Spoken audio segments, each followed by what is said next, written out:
Wanted to put this presentation on as more people become aware and familiar with Indigenous culture. We have many people with Indigenous ancestry that lives in Colchester.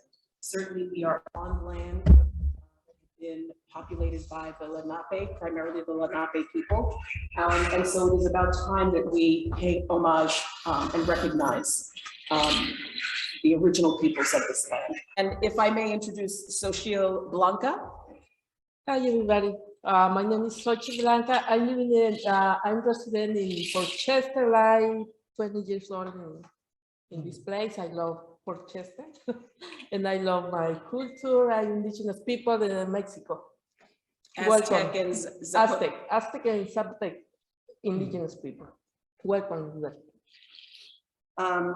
I just recently started my ancestry journey and found that almost 76% of my ancestry is from West Africa, particularly the Uwe, Fan, Gagdami, and Fante, Fula, and Wolof peoples.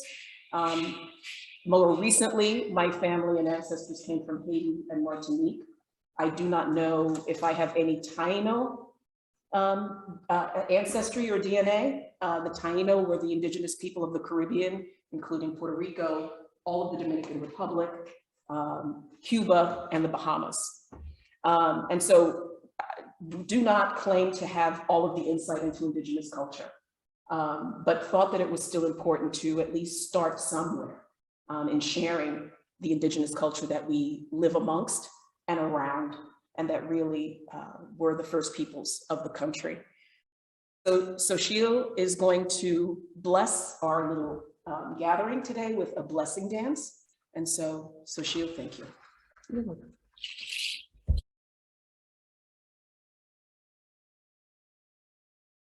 Welcome everyone. We're going to be open to the populations for thank you to the Mother Earth, to the higher, and thank you for the light, and thank you for the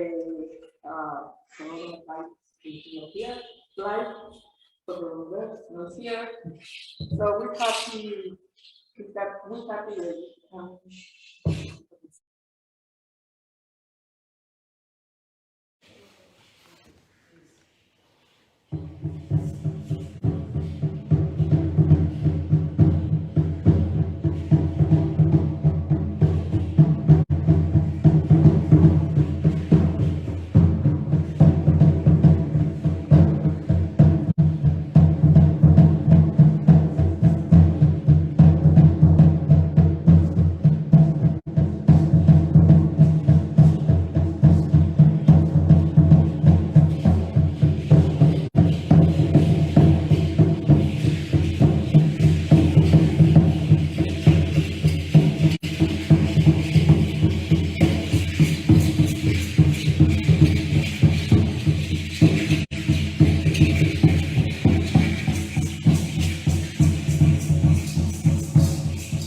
So our dancers, our indigenous dancers, most confirm all the gifted to the four elements: earth, air, fire, and water, and spirit, and death. Continuamos con nuestras tradiciones que nos han dejado nuestros abuelos de generación en generación. We continue our traditions our ancestors left for us to continue so they won't go in vain and they won't die. Pueden ver que tenemos algunas fotos de nuestros ancestros que ellos hace muchos años vinieron para acá a estas tierras y han continuado con la danza. Tenemos varias fotos en diferentes cosas. So in every table you'll see pictures of our ancestors that are already passed away and move on to the other life. So we're honoring them with like what they left us, what they taught us, and we're just continuing this legacy and passing it on to our new generations. Tenemos aquí una figura que para nosotros representa lo que es parte del ser humano, los ciclos del ser humano, que es nacer, crecer, morir, como la naturaleza. So we have right here one of the figures that represents the cycle of life. We are born, we live, and we die. We go back to earth. If you guys want to take a closer look at it.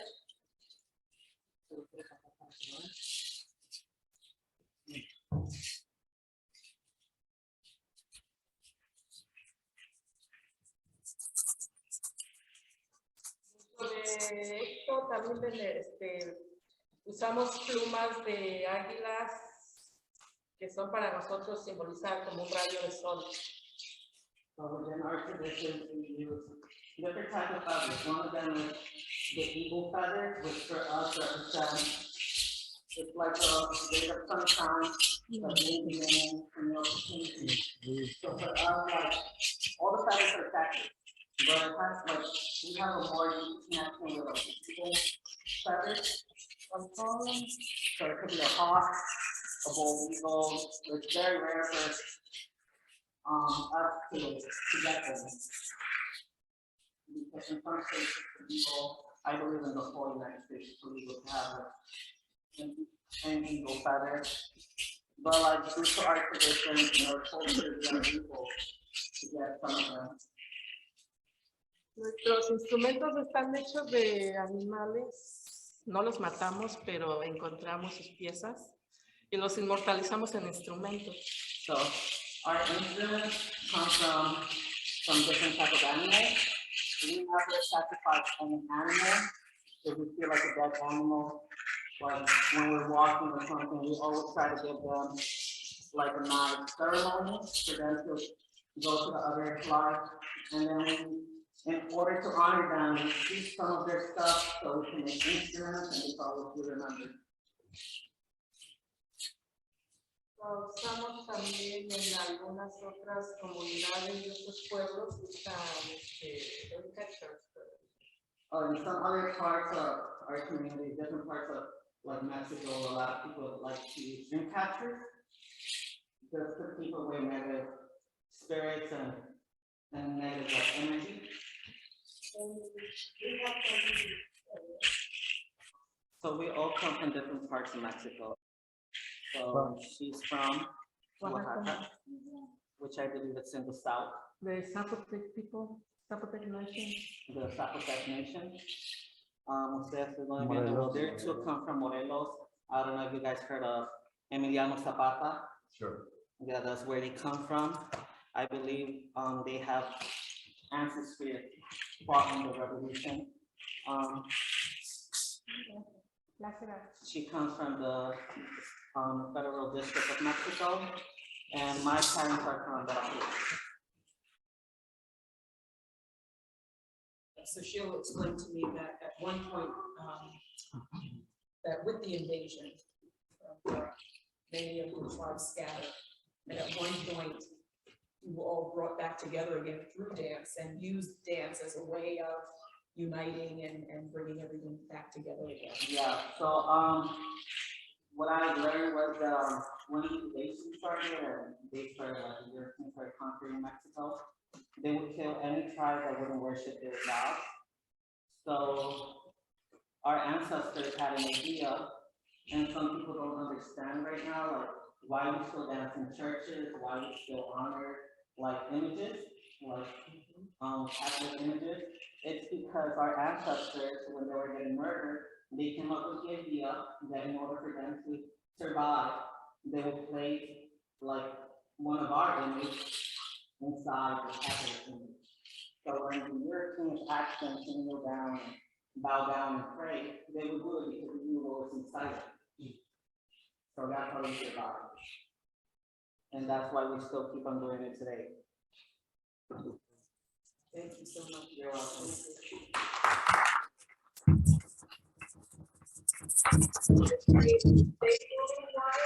Because I thought there was going to be another dance that we would be doing outside. Is that right? Yeah, so in a little while, right? Yes, okay, fabulous. So you'll be here. Yeah. All right. Just wanted to make sure you point out the dignitaries of the group. We have Mayor Marino, village mayor from Portchester here, trustee Joe Carvin, who's on the village board, as well as trustee Joan Allen. So thank you all for being here. And now we want to turn this over to Kiki Short, who is going to give us a little history and background of the first peoples who occupied this area of New York. So thank you, Kiki. And have a seat. Thank you. Thank you so much.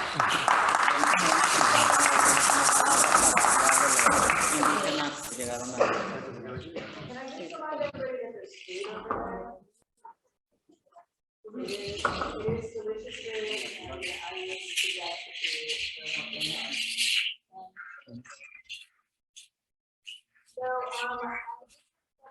that I am not a historian, but I think someone who likes history, and I like sharing lots of different types of information, including about plants, resources. But for the purposes of this, I'm going to focus the first part just on talking about Indigenous people pre-contact. Then I'm going to do some colonization, and I'm going to talk about after colonization. But I would like to point out that there are pieces of information spread out around over here. There's also a board over there. I've got some stuff over here. I'm going to talk about this in particular. So get some food, and then at some point, please take a look at all the stuff that we have around there. So I want to very quickly just go back to the end of the Pleistocene, which I know sounds like it's a very long time ago. But that's when human beings start to spread out around the world. And we are evolving into Homo sapiens today. And you can probably picture some of the animals that would have been around at the end of the Pleistocene. So that would be saber-toothed cats, woolly mammoths, dire wolves. And I wanted to read a quote about what happened to all these animals.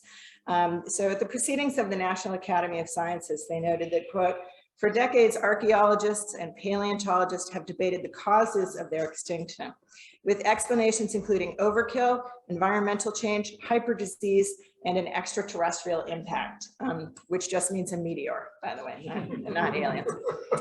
But I will point out, if you want to think about into our past of Paleo-Americans, you know, scientists considering, were Paleo-Americans actually able to wipe out dire wolves using stone tools? Those are some really formidable people, right? And I want to point out that these Paleo-Americans were up to much more than just hunting. They were also busy domesticating plants. And I do want to point out that are some corn plants here. I have a lot of corn information over here. And that's because corn is one of the biggest crops on the planet today. And we owe our ability to eat and heat things with corn to Indigenous people.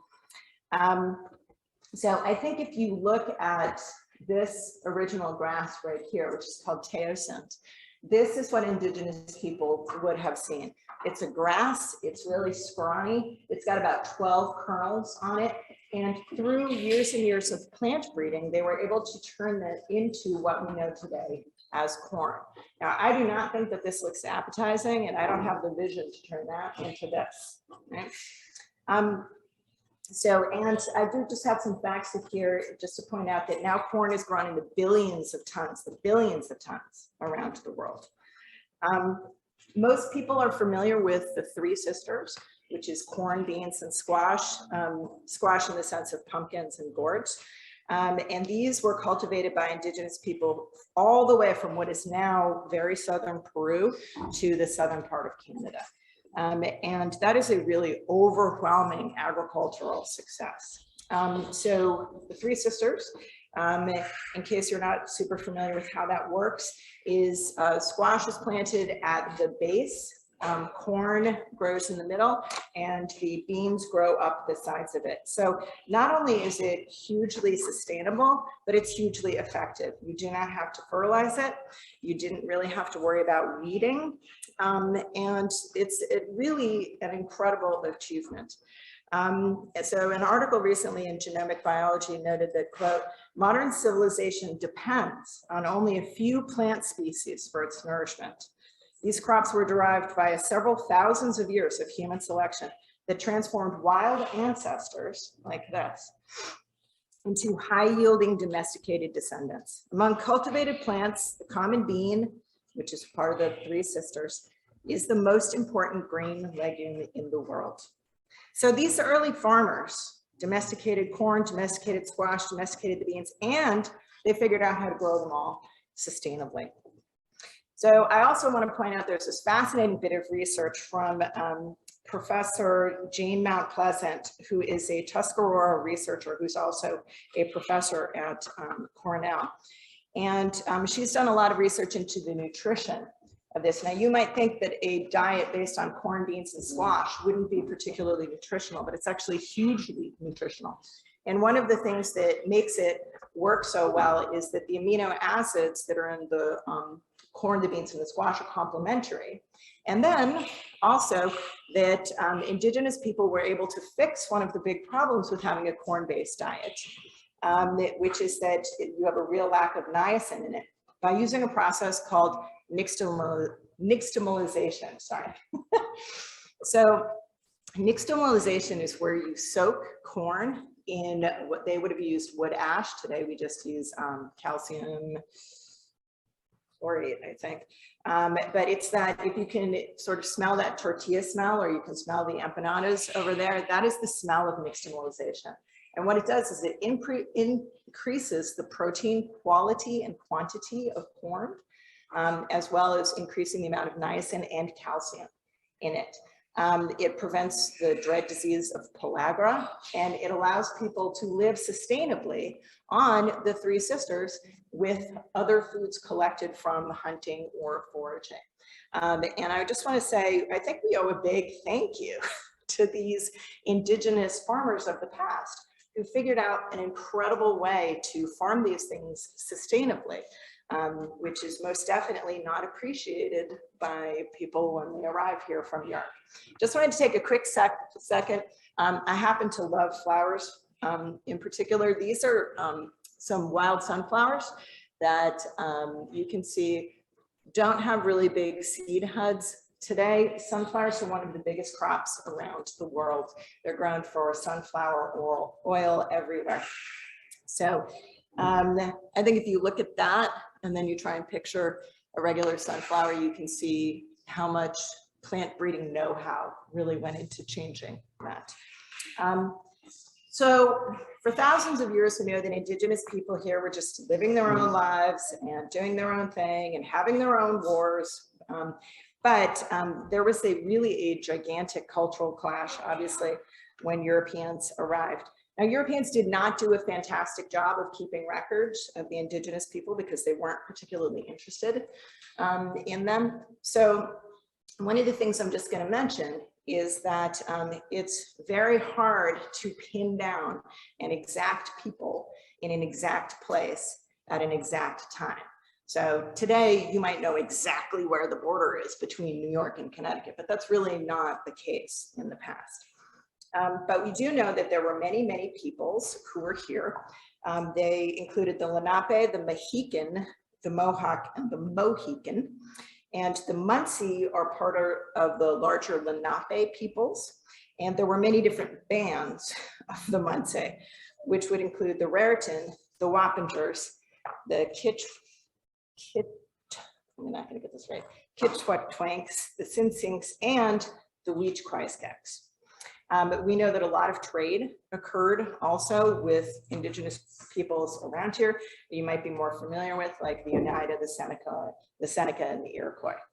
So Paul Otto, who's done a lot of research in the Dutch and the Munsee in this area, talks about how when Giovanni de Verrazano first arrived in 1524, he was really encountering the Munsee people at the mouth of New York Bay. And that what you have at the beginning is not a phase of colonization, but really more of a phase of exploration. So you have isolated, infrequent contact. And some of those would have included some violence, you know, on Henry Hudson's voyage up what we now call the Hudson. There was a fight between his crew and the indigenous people, and that resulted in a crew member being shot through the throat with an arrow, but that there was infrequent and not sustained contact. And then you have a period of colonization, and Europeans begin to arrive really fast and furious. So the Dutch formed companies of merchants to establish colonies, and they build a fort right off the bat in 1614. And for the purpose of simplicity, I think I'll just state that a general attitude of a lot of these companies could be summed up as maximum extraction. And that's a big conflict, if you think about it, between how do I live sustainably with the earth and how do I extract as much as I possibly can from where I am. In 1621, New Netherland is established, and in 1626, the Dutch state that they have purchased Manhattan. I have a copy of a letter that mentions that over there if you want to take a look at it. So it's well known that indigenous people and Europeans had very different ideas about what it meant to purchase land. The Munsee did not recognize personal ownership of land, and probably would have been more familiar with the system that we might think of as leasing something, where you could arrange to use a piece of land for a period of time, but it did not mean that it was yours in perpetuity. Europeans, when they arrived, absolutely wanted to have permanent control. And as more European powers start to arrive, like in 1620, the English arrive in what is now Massachusetts, that is an even bigger cultural clash. The indigenous people most likely to have been living right here are probably the Weechquaesgecs. So these would have been part of the Munsee, who were part of the Lenape.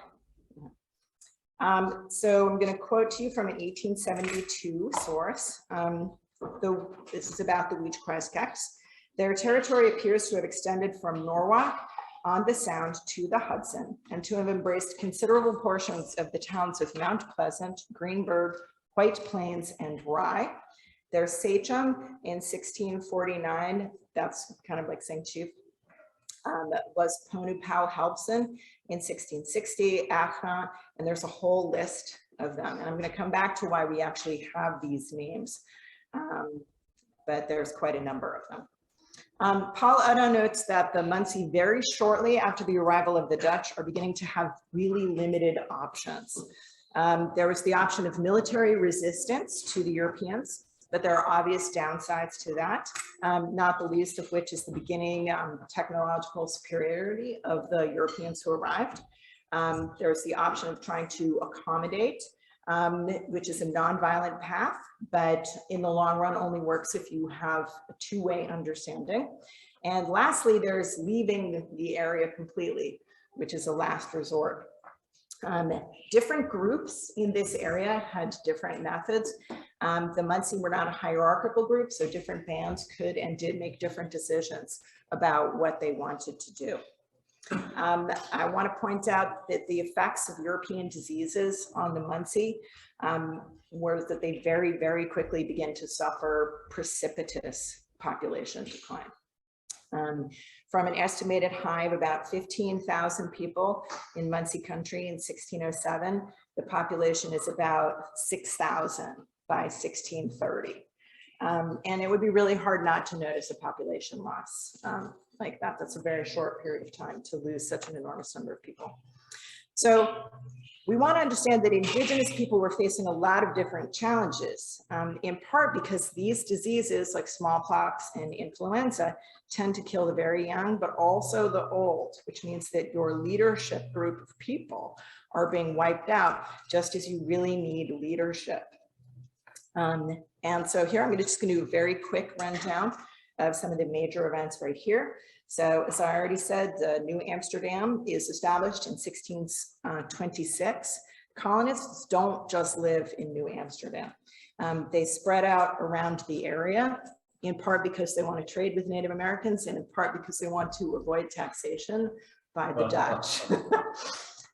So Greenwich, for example, is established in 1639.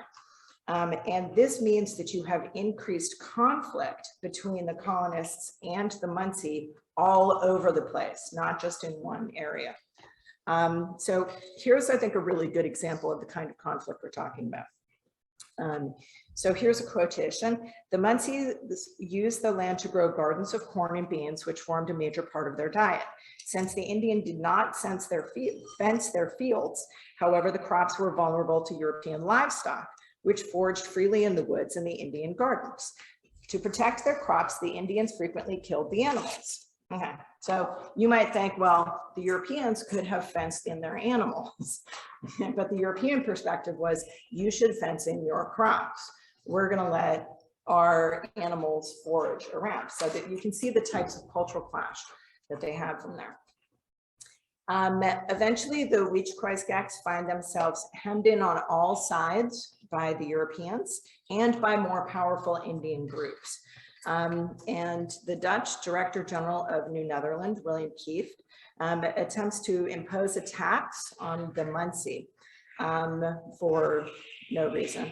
And some of the bands, not all of them, but some of the bands, including the Weechquaesgecs, decided to fight back on this.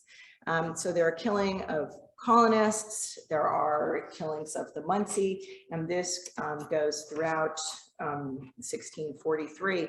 And then in 1644, Captain John Underhill leads 130 soldiers who landed at Greenwich on the mainland and marched to an Indian fortress there. There he arrayed his troops around the fortified village and ordered them to open fire. When the Indians refused to come out and fight, Underhill directed his men to set the village on fire. Knowing that the Indians would choose a fiery death over slaughter at the hands of his men, Underhill virtually wiped out the entire village.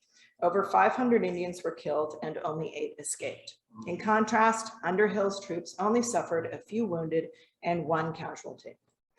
This and similar conquests accounted for much of the Indian losses in 1643 to 1644, which reached a staggering 1,600 men, women, and children. Recoiling from these losses and needing to plant their crops and begin fishing, representatives from the Weechquaesgecs and a number of other bands of the Munsee made various peace agreements with Kieft. And although some hostilities continued until 1645, that war was essentially over. So by 1640, the Munsee population is down to about 4,000. By 1664, it's less than 3,000. At this point, the population of New Netherland is well above 9,000. And if you remember the names of the Weechquaesgecs chiefs that I mentioned before, we have all of those names because they all ended up on land deeds, as some Indigenous people just tried to make the best of a tough situation, and they accepted offers to, quote unquote, sell their land. And by 1720, the Munsee are effectively gone from this area. So where are they today? If you take a look around, I have definitely put some information about where they are. They were split up into different groups as they left at different times. The main one I'm going to talk about is the Lenape group, which is in Manhattan, and I encourage you to go to their website, which is the lenapecenter.com. There is also branches of what would have been originally one group of people, now in Kansas, Ontario, Oklahoma, Wisconsin, Delaware, and New Jersey. So that is a quick. Thank you, Kiki. So one thing that I've learned is that the U.S. Constitution was based on Iroquois. Yes, so the Iroquois are a larger confederacy, more to the north, but absolutely. Yeah. And fascinating stuff.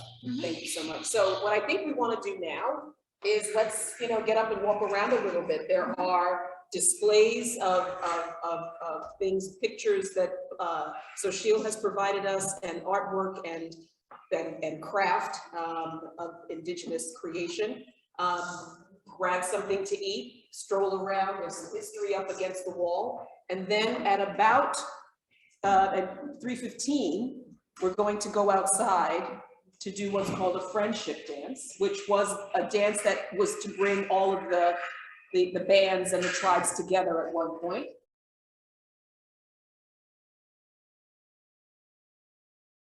So the story of the traffic jam happened when there was like all the genocide happening in Mexico, and all the tribes were split into different regions and parts of Mexico.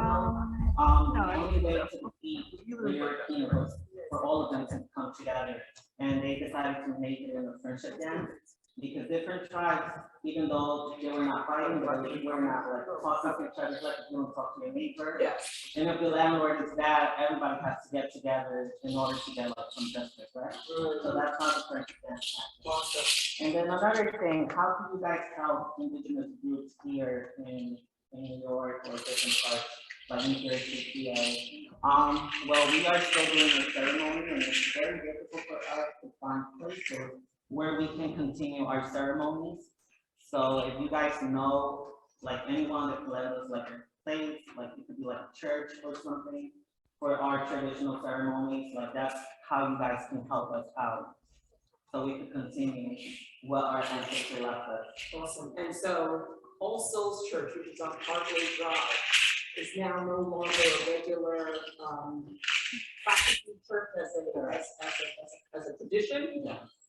There is a church that does rent it out, like people got leasing it out, but they're considering what to use that space for. And so I'm hoping that, groups like yours will be able to go there to practice and to meet on a regular basis. So, yeah.